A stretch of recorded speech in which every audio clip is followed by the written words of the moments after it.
দেখো এখন কি বলবো, গুড মর্নিং বলবো না গুড নাইট বলবো। এখন রাত বাজে 1টা। আমি এখানে এডিটিং করছিলাম, কিন্তু বাইরে ভীষণ বৃষ্টি হচ্ছে। আজকে সোমবার, মানে কি বলবো, শান্তির বৃষ্টি। সানডেতেও হয়েছে আর মানডেতেও রাতে হচ্ছে। দুদিন ধরে বৃষ্টি হচ্ছে, খুব ভালো। মানে এলাকাবাসী বলো, কলকাতাবাসী বলো, সবার ভীষণ শান্তি হয়ে গেল। আর এই বৃষ্টিটা দেখার জন্যে সন্ধ্যে থেকে এত বিদ্যুৎ চমকাচ্ছে যে তোমাদেরকে দেখাতে পারলাম না। কিন্তু এখন একটু বিদ্যুৎ চমকানো চুপ হয়েছে, মানে শান্ত হয়েছে, কিন্তু বৃষ্টিটা হচ্ছে। চলো ছাদে যাই আর তোমাদের জন্য একটু ভিডিও করে নিয়ে আসি। আমার সঙ্গে তোমরাও চলো। এখন কটা বাজে দিয়া? কটা বাজে দেখো, এখন রাত বাজে 1টা, আর আমি বৃষ্টি দেখতে ছাদে চলে এলাম। বুঝতে পারছো, এতটাই প্রিয় বৃষ্টি, জল এত ভালো লাগছে। অনেকক্ষণ সেই সন্ধ্যে থেকে ঝড় বৃষ্টি হয়েছে, কিন্তু সেই সময়টা আসতে ভয় করছিল, কারণ ভীষণ বিদ্যুৎ চমকাচ্ছিল। এখনও চমকাচ্ছে, কিন্তু আওয়াজটা এত জোরে হচ্ছে না। এই অপেক্ষা করছিলাম কখন একটু বৃষ্টিটা ভিডিও করব আর তোমাদের সঙ্গে শেয়ার করব। বুঝতে পারছো কি অন্ধকার।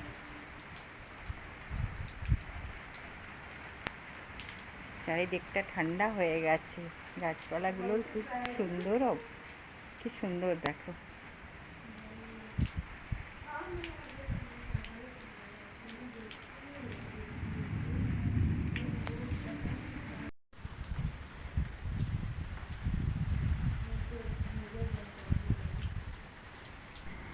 টিপ টিপ করে বৃষ্টি পড়ছে, তার সুন্দর একটা মনে হচ্ছে মিউজিক হচ্ছে। জলের আওয়াজটা পাচ্ছ নিশ্চয়ই তোমরা, আমি কিন্তু পাচ্ছি, আমি দেখতেও পাচ্ছি, কিন্তু তোমাদেরকে দেখাতে পাচ্ছি না। আওয়াজটাই শুধু তোমরা শোনো।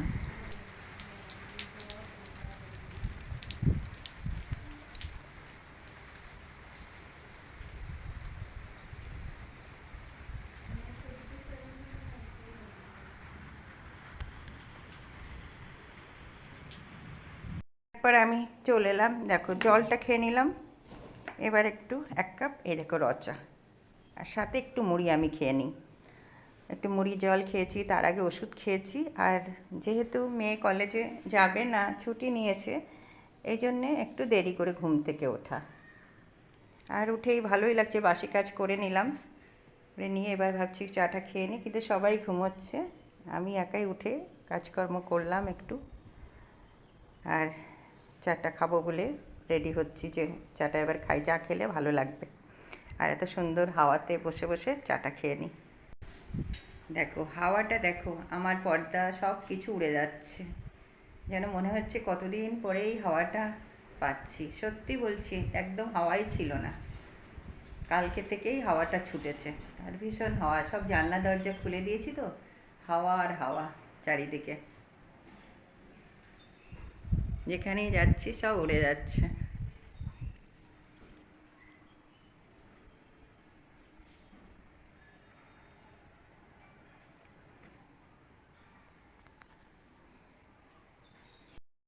সেটিং করতে হয় না। Good morning, welcome back to my channel. দেখো সকাল সকাল একটা নতুন ব্লগ নিয়ে তোমাদের সামনে চলে এলাম। আর এই যে বিছনা গুছিয়ে ফেলেছি, ঝাড়ু দিচ্ছি। আর কালকে ভীষণ বৃষ্টি হয়েছে, ওয়েদারটা খুব সুন্দর, রোদ উঠেছে, কিন্তু এত ভালো ওয়েদারটা না, কি বলবার তোমাদের। আর যেখানে যাই, আলো না জ্বালালে, বাইরের আলোটা আসছে, অন্ধকার অন্ধকার। সবসময় লাইট জ্বালাতে হবে, তবেই মানে দেখা যায়, না হলে আর কিছুই দেখা যায় না। কালকে রাত 1:30টার সময় আমি তোমাদের জন্যে, 1টার সময়, 1টা না 1:30 এরকম ভিডিও করে রেখেছি, যে কীভাবে বৃষ্টিটা হচ্ছিল। ঘুম পাচ্ছিল না, জেগেই ছিলাম, তাই একটু ভিডিও করেছি, তোমাদের দেখাবো। আবার সকাল থেকে দেখো কি সুন্দর রোদ উঠে গেছে, কিন্তু ওয়েদারটা এখনও ঠান্ডা আছে। আর ঠান্ডা ওয়েদার মানেই সবার মন মেজাজ সব কিছুই ভালো লাগে। আর ঘরের কাজকর্ম টুকটাক করে হচ্ছে, কাজ তো করতেই হবে, কাজ না করলে তো হবে না। এই যা সব পড়ে গেল, চলো আজকে কি টিফিন করলাম তোমাদের একটু দেখাই। রেডি হয়ে গেছে, এখনও খাওয়া হয়নি। দেখো আজকে আলু ভাজা করেছি, আর এটাও আলু ভাজা। আলু ভাজার সাথে একটু বাঁধাকপি বেঁচেছিল, একসাথে মিক্সড করে সেটা আবার একটু গরম করেছি। আর এইটা আলাদা করেছি এই জন্যে যে ওর সঙ্গে মেশালে আমার মহারানীর তো আবার অনেক কিছু অসুবিধা, সেই জন্যে।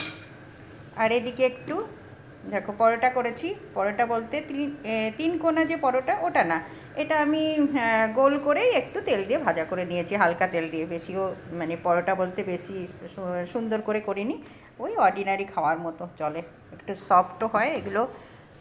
বেশি ভাজাও করিনি, একদম দেখো সফট। হালকা ভাজার পরে ভালো লাগে খেতে, মাঝে মাঝে একটু খেতে ইচ্ছে করে। চলো আমরা সব এই এখন টিফিনটা করে নিই। আসো মাম্মি, চলে আসো, খেনো খেনো খেনো, দেরি হয়ে যাচ্ছে, অনেক দেরি হয়ে যাচ্ছে। তারপরে কাজ করো, চলে এসো, আমি দিচ্ছি প্লেটে করে। হ্যাঁ নিয়ে নাও, তোমার যেটা খেতে ইচ্ছে করে নিয়ে নাও। আর ওই আলু ভাজাটা তোমার, আলু ভাজা নিয়ে নাও। গরম গরম আস্তে আস্তে, এক্ষুনি তো করেছি না, গরম হবে না।